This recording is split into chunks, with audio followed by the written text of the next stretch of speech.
उसी तरीके से कोई शहर मान लो मानो कि पी से कहाँ जाता है वो क्यू। जब पी से क्यू की तरफ जाता है वो तो किस चाल से जाता है, 8 किलोमीटर प्रति घंटे की चाल से। 8 किलोमीटर प्रति आवर्स की चाल से वो एक तरफ जाता है, फिर वहीं से वो वापस आता है तो कितना आता है, 6 किलोमीटर प्रति घंटे की चाल से। यानी कि क्यू शहर मान लिया, क्यू से अब वो कहाँ आ रहा है, वापस आ रहा है। जब वो वापस आता है तब कितना आता है, वो 6 किलोमीटर प्रति घंटे की चाल से। कोई व्यक्ति है पी से जा रहा है, क्यू की तरफ जा रहा है, कितनी किलोमीटर की चाल से, 8 किलोमीटर प्रति घंटे की चाल से, और क्यू से कहाँ आ रहा है, वापस आ रहा है, कितनी, 6 किलोमीटर प्रति घंटे की चाल से। दो चालों की यानी कि अपन क्या कर सकते हैं, इसकी औसत चाल निकाल सकते हैं। इसकी जरूरत कहाँ पड़ेगी, आगे देखिए। यदि कुल दूरी 3.5 घंटे में तय करता है तो दूरी कितनी है। अब कुल दूरी, एक तो इधर गया और इधर से वापस आया, भले ही दूरी एक ही है लेकिन उस चला तो सही है, दूरी तो तय की है, उसका फ्यूल तो जला है उस दोनों दूरी तय करने में, क्योंकि इधर से इधर गया इधर से इधर गया। तो कुल क्या है कि कुल दूरी काउंट होगी, जाने की और आने की, जाने की और आने की। तो उस दूरी में आने और जाने में जितना समय लगा उसको कितना समय लग गया, कुल समय कितना है अपना, 3.5 घंटे। 3 से 1/2 घंटे, कितने घंटे हैं, 3.5 घंटे।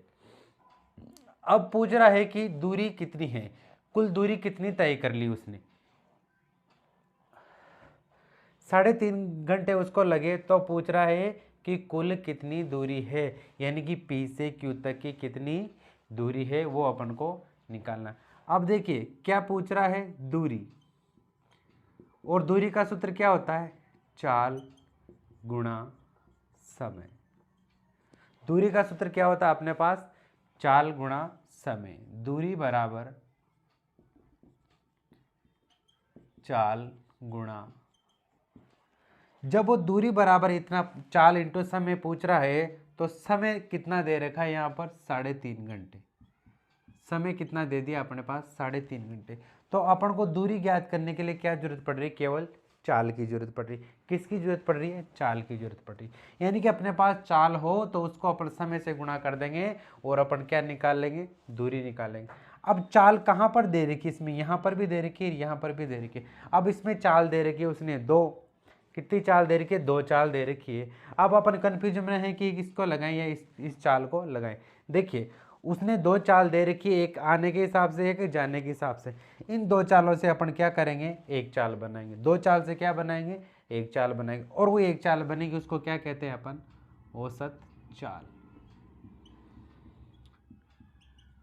क्योंकि यहाँ इस चाल से गुणा नहीं कर सकते क्योंकि ये तो जाने की है, और इससे भी नहीं कर सकते क्योंकि इससे आया भी है वो। तो इन दोनों की अपन क्या करेंगे, एक मुश्त चाल बनाएंगे। दोनों से अपन क्या करेंगे, एक चाल बनाएंगे। औसत चाल क्या हो जाएगा अपना, वही वाला फॉर्मूला, 2xy बटे x प्लस वाई। एक्स चाल जाने की, y चाल आने की। यहाँ इसके मान डाल देते, 2 का मान अपन ने 2 डाल दिया, x ये वाली नीचे वाली y मान लो, कितना हो जाता है x, 8 इंटू नीचे वाली कितनी है, 6।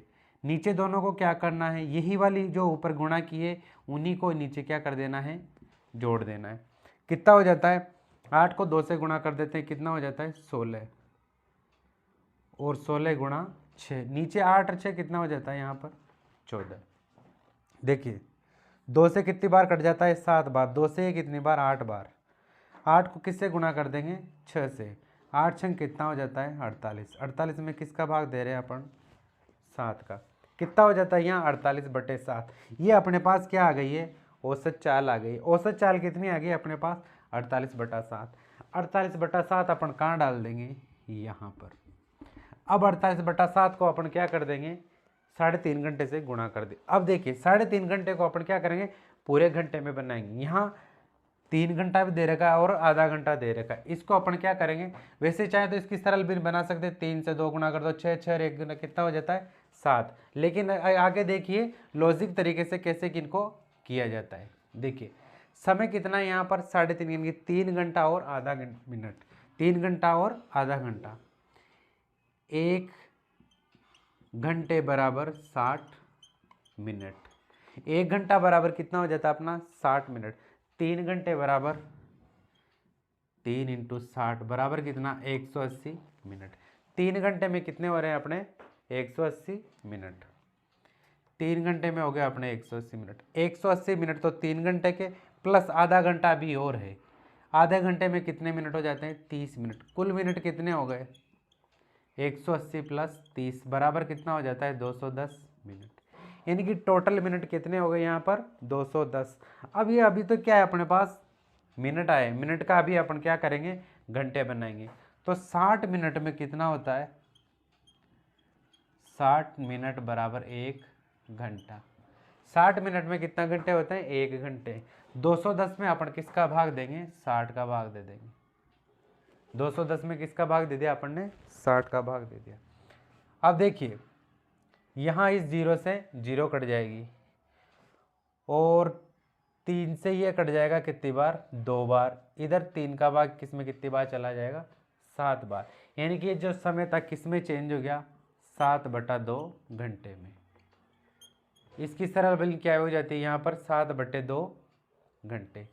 7/2 घंटे वो क्या है चला है। अपने पास क्या है घंटे भी आ गए कितने 7/2। कितना हो जाएगा यहाँ पर 7/2 घंटे। 7/2 घंटे भी आ गया अपने पास और चाल भी आ गया अपने पास। अब इससे क्या निकाल लेंगे अपन दूरी। कुल दूरी पूछ रहा है, दूरी बराबर चाल इंटू समय। चाल कितनी आ गई अपने पास 48/7। समय कितना आ गया अपने पास 7/2। इस 7 से अपन क्या कर देंगे 7 कर देंगे। इसको इस तरीके के अलावा दूसरे तरीके से भी किया जा सकता है, उसका अपन क्या करेंगे इसके बाद में बताएंगे।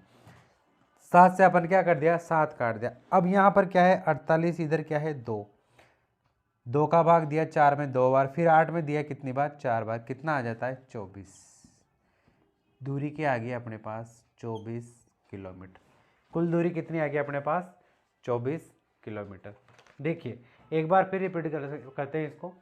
तो यहाँ पर दे रखा है कि एक व्यक्ति किसी निश्चित दूरी को, कोई भी दूरी दे रखी है फिक्स दूरी है, चाहे 50 किलोमीटर हो चाहे 100 किलोमीटर हो, उस दूरी को 8 किलोमीटर प्रति घंटे की चाल से जाता है। उसको एक तरफ कितने घंटे की चाल से जाता है वो 8 किलोमीटर प्रति घंटे की चाल से जाता है। वो पहुँच जाता है कहाँ पर पी से स्टार्ट करता है, कहाँ पर चला जाता है क्यू की तरफ चला जाए, क्यू शहर की तरफ चला जाता है। फिर क्या करता है क्यू से अब वापस भी आता है वो। जब क्यू से वो वापस आता है तब कितने किलोमीटर की चाल से आता है 6 किलोमीटर प्रति घंटे की चाल से। इसकी अपन ने क्या कर दी औसत चाल निकाली, क्योंकि यहाँ पर क्या पूछ रहा है दूरी पूछ रहा है और दूरी में चाहिए कुल दूरी बटा कुल समय। दूरी बराबर कुल चाल इंटू कुल समय। दूरी का फॉर्मूला क्या हो जाएगा कुल दूरी पूछ रहा है मतलब कुल चाल इंटू कुल समय। तो अपन पास इसमें कुल समय तो दे रखा है 3.5 घंटे। 3.5 घंटे का अपन ने कितना बना लिया 7/2 घंटे। 3.5 घंटे कितना बना लिया 7/2 घंटे। कुल समय तो दे रखा लेकिन कुल दूरी फिर भी चाहिए, कुल चाल भी चाहिए अपने पास। कुल चाल 8 + 6 तो कर नहीं सकते अपन, ये तो कुल चाल हुई नहीं। ये क्या है इस तरह से लमसम गया, इस तरीके से लमसम, तो इसकी लमसम निकालनी है अपन को, ताकि जो टोटल दूरी रहेगी उसको बराबर कितनी बार बराबर दूरी में तय कर सकता है वो। तो उसको अपन कैसे तरीके से निकालते हैं औसत तरीके से। तो औसत चाल निकाल लिया अपन ने। इसकी औसत चाल का सूत्र लगाया था 2xy बटा x + y। औसत चाल का सूत्र क्या होता है 2x बटा x + y, 2x बटा x + y। ये डाल के अपन ने इसकी क्या निकाली औसत चाल कितनी 48/7। अब अपने पास क्या है चाल आ गया, समय भी आ गया, दोनों अपने पास आ गया। और फिर क्या निकालना है अपन को दूरी निकालनी। दूरी का सूत्र डाल दिया अपन ने, ये फॉर्मूले के हिसाब से अपन ने ये मान पुट कर दिया। इधर 7 से 7 काट दिया, 48 में 2 का भाग दिया, कितना आ गया अपने पास 24 आ गया। ये कितना आ गया अपने पास 24 किलोमीटर दूरी, यानी कि कुल दूरी कितनी होगी 24 किलोमीटर। अब निकालते हैं इसको दूसरे तरीके से। देखिए यहाँ पर क्या दे रखा है समय, इसको मिटा देता हूं मैं।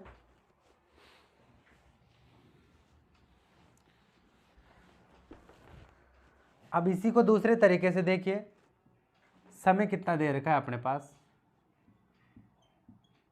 समय बराबर 7/2 घंटे। समय बराबर कितना है 7/2 घंटे। अब यहाँ पर एक चीज अपन को सोचना पड़ेगा कि जब जो 7/2 घंटे आया कुल दूरी में, कुल दूरी तय करने में, जाने की और आने में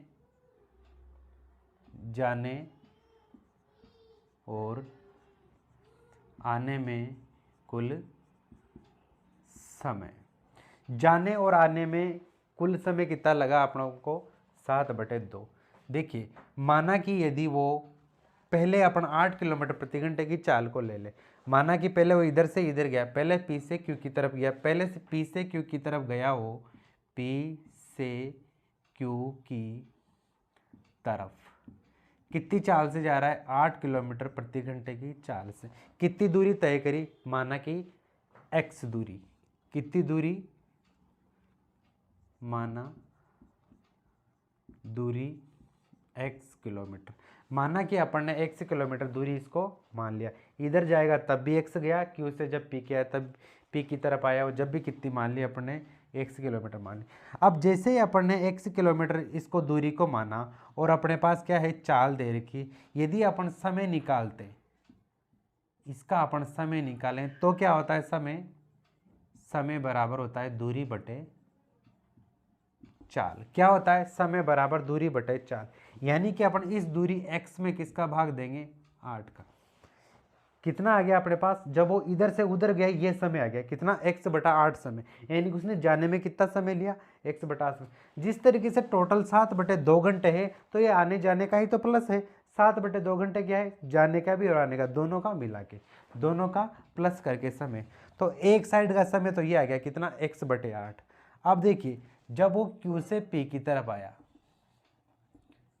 Q से P की तरफ आया, तब कितनी चाल से आया वो, 6 किलोमीटर प्रति घंटे की चाल से। Q से P की तरफ कितनी आया, 6 किलोमीटर प्रति घंटे की चाल से। लेकिन तय कितनी गिरी, वही दूरी जो पहले गया था, P से Q की तरफ गया, उसी दूरी में गया, वापस कहाँ है, Q से P की तरफ आया। अब वो कहीं रुक गया होगा तो उसकी अपन नहीं कह सकते, लेकिन दूरी तो उसने वही तय करी है, P से Q की तरफ गया और Q से P की तरफ आया है। आया कितने, 6 किलोमीटर प्रति घंटे। दूरी तय कितनी करी, वही 1 किलोमीटर। इसमें कितना समय लेगा इसको, समय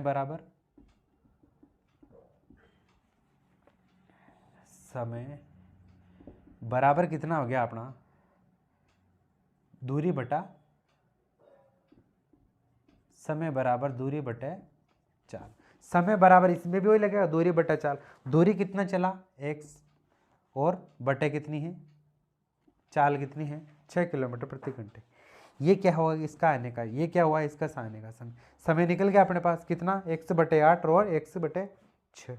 ये आने का है, ये जाने का है। अभी सरल नहीं हुआ, कैसे नहीं हुआ, देखिए अभी समझ में आ जाएगा। यदि अपन यहाँ पे मान लो अगर कुल समय 4 आया होता, कुल समय कितना, माना कि 5 आया होता, कुल समय अपना 5 घंटे आया होता, और जाने में उसको 3 घंटे लग जाते, आने में उसको 2 घंटे लग जाते, दोनों को जोड़ के 5 हो रहा नहीं हो रहा। उसी प्रकार से इन दोनों समय को जोड़ेंगे तो अपने पास 7/2 आने चाहिए कि नहीं आने चाहिए। दोनों का समय कितना आना चाहिए, 7/2 समय। यानी कि कुल समय बराबर x/8 प्लस x/6 बराबर कितना होना चाहिए, 7/2। कुल समय कितना होना चाहिए अपने पास, 7/2। फॉर्मूला नंबर 2, कुल समय कितना होना चाहिए अपने पास, 7/2। ये क्या बन गई, एक समीकरण बन गई है। समीकरण को हल कर लेते हैं। देखिए दोनों का एलसीएम ले लेंगे, कितना हो जाता है 48, यानी कि 48। 48 से पहले 24 भी आता है, 24 में भी दोनों का भाग चला जाएगा। इधर 24 में 8 का भाग कितनी बार जा रहा है, 3 बार। 3 को x से गुणा किया कितना, x, 3x प्लस 6 का भाग 24 में कितनी बार, 4 बार। इस 4 को x से गुणा किया कितना, 4x बराबर कितना, इधर 7/2। देखिए 4 3 कितना हो जाता है, 7x, 7x/24 बराबर 7 यहाँ आएगा 2। यही वाली भिन्न है यहाँ पर, 7/2। अब देखिए जब बराबर की संख्याओं के बीच में क्या हो जाता है, बटा की संख्या आ जाती है, उनको कैसे किया जाता है, वज्र गुणा किया जाता है। जब बटा की संख्याओं के बीच में दो बराबर की संख्या आ जाती है तो वहाँ पर वज्र गुणा किया जाता है। इधर वाली संख्या को इससे गुणा, इधर वाली संख्या को इससे गुणा। यहाँ पर देखिए 7 को 2 से गुणा कर दीजिए, कितना हो जाता है, 14 एक्स कितना हो जाता है 14 एक्स। 24 को अपन किससे 24 को किससे गुणा कर देंगे 7 से, कितना 7 चौके 28 से 2 7 2 14 और 2 कितना 16। एक्स बराबर निकालेंगे तो कितना हो जाएगा अपने पास, इधर डाल लेते हैं इसको भिन्न को, कितना हो जा रहा है यहाँ पर 14x बराबर 168। 14x बराबर कितना 168। x बराबर निकाल लिया अपन ने, कितना हो जाता है 168 बटा, जैसे अपन x को निकालेंगे तो 14 कहाँ जाएगा, 14 x के साथ गुणा वाला है तो गुणा वाली संख्या इधर कहाँ जाएगी, भाग में जाएगी, बटा में जाएगी। 14 किसके नीचे चला जाएगा 168 के नीचे। अब इसमें क्या कर देंगे अपन 168 में 14 का भाग दे देंगे, कितनी बार गया देखे, पहले एक बार गया 14, कितना बचा 2, इधर कितना हो जाएगा 28, 28 में कितनी बार चला गया 2 बार। x बराबर आ गया कितना अपने पास, कितना x बराबर कितना 12 किलोमीटर। इधर ही देख लीजिए x बराबर कितना आ जाता है अपने पास 12 किलोमीटर। अब देखिए आंसर तो आया था अपने पास कितना 24 किलोमीटर, कितना आया था 24 किलोमीटर, लेकिन यहाँ क्या है x बराबर कितना आ रहा है अपने पास 12 किलोमीटर। अब देखिए इधर से इधर गया था वो कितना गया था x इधर भी आया था कितना x, कितनी बार x आया, एक x इधर का और एक x इधर का, यहाँ कितना हो गया 2x, टोटल कुल कितना है 2x। 2 में क्या x की जगह क्या डालेंगे अपन 12 डालेंगे, कितना हो गया 2x बराबर 24 किलोमीटर। आगे समझ में कितना हो जाता है 24 किलोमीटर। बोर्ड छोटा है इसलिए यहाँ पर लिखना पड़ता है। कितना हो गया अपने पास ये 24 किलोमीटर टोटल दूरी होगी। दोनों समझ में आ गया, अपन एक बार फिर दोबारा रिपीट देख लेना इसको ताकि ये पूरी तरह से क्या हो जाएगा समझ में आए। अब चलते हैं अपन नेक्स्ट क्वेश्चन नंबर 3 पर। नंबर 3 में है कि एक निश्चित दूरी को दीपक, एक लड़के का नाम है, क्या नाम है दीपक, दीपक नाम का एक लड़का निश्चित दूरी को, मतलब दूरी जितनी दूरी